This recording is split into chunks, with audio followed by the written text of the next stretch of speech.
ഒരു 2ാം ക്ലാസ്സുകാരന്റെ പാഠപുസ്തകത്തിൽ ഇതുപോലെ ഫെയർ അഗ്ലി എന്ന് വേർതിരിച്ച് കാണിച്ച് ഒരു 6 വയസ്സുകാരന്റെ മനസ്സിൽ അവനെ പറഞ്ഞു പഠിപ്പിക്കുന്ന നിറത്തിന്റെ രാഷ്ട്രീയം, the politics of discrimination, the politics of hate, പച്ചയായ ജാതിയുടെ രാഷ്ട്രീയം. 4 പേരെ ഉടുവസ്ത്രമഴിച്ച് തെരുവിൽ തല്ലുന്നു. അതങ്ങ് ബീഹാറിലല്ലേ? മാംസം കടത്തിയതിന് ഒരാളെ ആൾക്കൂട്ടം തല്ലിക്കൊല്ലുന്നു. അതങ്ങ് UP-യിലല്ലേ?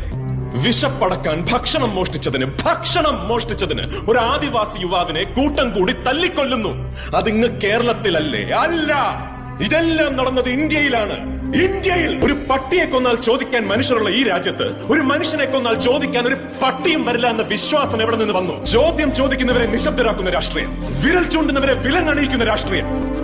പക്ഷെ എത്ര നിശബ്ദരാക്കിയാലും ഏത് തുറങ്കിലടച്ചാലും ചോദ്യം ചോദിക്കുക തന്നെ ചെയ്യും. ഉത്തരം തന്നേ പറ്റൂ. കാരണം ഈ രാജ്യം ഒരുത്തന്റെയും തന്തയുടെ വകയല്ല. ഇത് നമ്മുടെ രാജ്യമാണ്.